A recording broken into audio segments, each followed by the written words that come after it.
इस वीडियो में हम डिस्कस करने वाले हैं कि पानी पीने का सही समय क्या है, किस तरीके से पानी पीने से शरीर से काफी सारी बीमारियों को दूर किया जा सकता है और पानी पीते वक्त कौन कौन सी बातों का आपको बहुत ज्यादा ध्यान रखना है। तो चलिए शुरू करते हैं आज का वीडियो।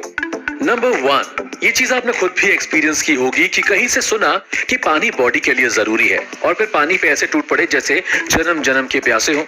दोस्तों, आपको कभी भी ऐसा नहीं करना चाहिए। हाँ, ये बात सही है कि हमारी बॉडी को पानी की बहुत जरूरत होती है, लेकिन आपको इस तरह से एक झटके में ढेर सारा पानी बिल्कुल नहीं पीना चाहिए, बिकॉज आपकी बॉडी इसकी आदी नहीं होती और ऐसे पानी का फ्लो एक झटके में बढ़ाने से आपकी किडनी पे बहुत ज्यादा प्रेशर पड़ता है और आपकी किडनी डैमेज हो सकती है। नॉर्मली जेंट्स को डेली 3 से 4 लीटर पानी की जरूरत होती है, जबकि विमेंस को डेली 2 से 3 लीटर।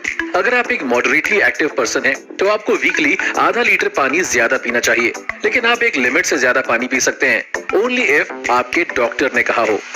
नंबर 2, दोस्तों, अब ये गलती तो हर किसी ने की होगी। आप चाहे ऑफिस में काम कर रहे हो, घर में हो, खेल रहे हो या फिर कुछ भी कर रहे हो, जब भी आपको प्यास लगती होगी आप एक ग्लास जितना पानी सिर्फ 5 सेकेंड में पी जाते होंगे। इतना ही नहीं, कई बार पढ़े लिखे लोग भी ये गलती करते हैं। ऑफिस में बैठे हैं, प्यास लगी, बोतल उठाई, मुंह पे लगाई और गुट गुट करके पानी पी लिया। और ये सब इसलिए कि हम अक्सर जल्दी में रहते हैं। लेकिन दोस्तों, पानी पीने का ये तरीका बिल्कुल गलत है। इससे आपको एसिडिटी, गैस और ब्लोटिंग जैसी प्रॉब्लम हो सकती है। अगर आपको इससे बचना है तो 2 बातें हमेशा ध्यान में रखें। सबसे पहली बात, पानी धीरे धीरे सिप करके पिए और दूसरी बात, सिप करने के बाद 2-3 सेकंड के लिए पानी को स्क्विश करें। इससे पानी में सलाइवा मिक्स हो जाएगा और हमारी बॉडी आराम से पानी को डाइजेस्ट कर लेगी। नंबर 3, अब दोस्तों वीडियो के इस पार्ट को थोड़ा ध्यान से देखिएगा। कुदरत ने हमारी बॉडी को बहुत सोच समझकर बनाया है और हर काम के लिए इसमें एक बायोलॉजिकल क्लॉक भी सेट किया है। रात होते ही हमें नींद आने लगती है, लंच और डिनर टाइम होते ही हमें भूख का एहसास होता है, क्योंकि ये सारी चीजें नेचर के हिसाब से चलती हैं। इसलिए हमारी बॉडी भी वैसे ही रिएक्ट करती है। जब हमें भूख लगती है तो हमारी बॉडी ऑटोमेटिकली खाना हजम करने की तैयारी शुरू कर देती है और हमारे पेट में जठर अग्नि शुरू हो जाती है, जो खाना हजम करने में बहुत इंपॉर्टेंट रोल प्ले करती है। अगर साइंटिफिक भाषा में कहूँ तो हमारा डाइजेशन सिस्टम पाचक रस बनाने लगता है ताकि बॉडी खाना सही से पचा सके। लेकिन जब आप खाने से पहले या खाने के बाद पानी पीते हैं तो उससे जठर अग्नि शांत हो जाती है और जो पाचक रस होता है वो पतला हो जाता है।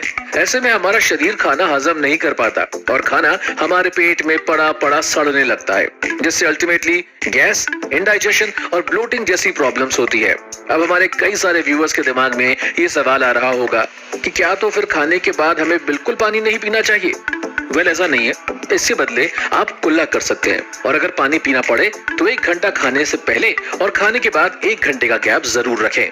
नंबर 4, वैसे दोस्तों इस सवाल पे शायद ही कोई ध्यान देता होगा, क्योंकि ऑब्वियस सी बात है, अगर गर्मी का मौसम चल रहा है या तो आप फ्रिज का रखा ठंडा पानी पियेंगे या फिर चिल्ड कोल्ड ड्रिंक, और अगर मौसम सर्दियों का है तो लोग ठंडे पानी की जगह गर्म पानी ही पीना पसंद करेंगे।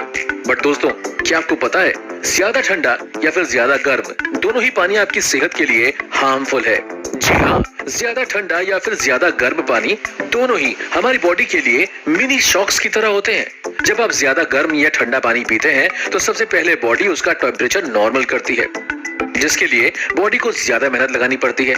इसके अलावा अगर आप फ्रिज का बहुत ज्यादा ठंडा पानी पीते हैं तो इससे आपका गला तो खराब होता ही है, पर साथ में ये आपके डाइजेशन सिस्टम को भी काफी नुकसान करता है।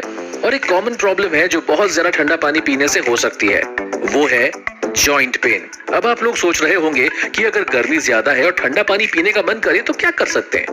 वेल, सिंपल है। इसका सॉल्यूशन है अर्थन पॉट्स यानी मटके का पानी।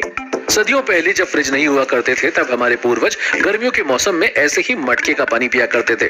हालांकि अगर सर्दियों का मौसम चल रहा है तो आप पानी को हल्का गर्म करके पी सकते हैं, लेकिन कभी भी बहुत ज्यादा ठंडा या फिर बहुत ज्यादा गर्म पानी ना पिए।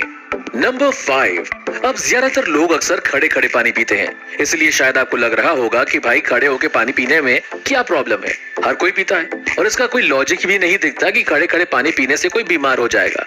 बट दोस्तों, अपोलो स्पेक्ट्रा हॉस्पिटल्स दिल्ली के जनरल फिजिशियन डॉक्टर विपुल रस्तोगी का कहना है कि खड़े होकर पानी पीने से आपको काफी सारे हेल्थ इश्यूज हो सकते हैं, जिसमें पहला है इंडाइजेशन।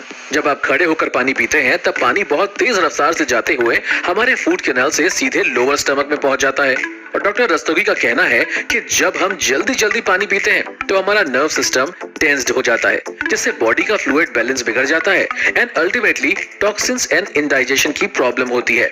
दूसरी प्रॉब्लम होती है लंग रिस्क। जब हम खड़े होकर पानी पीते हैं तब जरूरी न्यूट्रिएंट्स एंड विटामिन्स हमारे लिवर एंड डाइजेस्टिव सिस्टम तक नहीं पहुंच पाते। इसके अलावा खड़े होकर पानी पीने से बॉडी में पानी का फ्लो बहुत ज्यादा होता है, जिससे ऑक्सीजन लेवल डिस्टर्ब होता है और लंग्स एंड हार्ट फंक्शन पे रिस्क रहता है। एंड अबव ऑल सबसे ज्यादा खतरा रहता है किडनी पे। जब आप खड़े खड़े पानी पीते हैं तो वो पानी बिना फिल्टर हुए सीधे ही आपके लोअर स्टमक तक पहुंच जाता है। अब क्योंकि पानी ठीक से फिल्टर नहीं हो पाता तो इस वजह से आपकी किडनी पे ज्यादा प्रेशर पड़ता है और किडनी डैमेज होने के चांसेस बहुत ज्यादा बढ़ जाते हैं। दोस्तों, आजकल लोग अपने घरों में पानी को प्यूरिफाई करने के लिए वाटर प्यूरिफायर का इस्तेमाल करते हैं, लेकिन जब वाटर प्यूरिफायर नहीं थे तब लोग तांबे के बर्तनों का इस्तेमाल करते थे।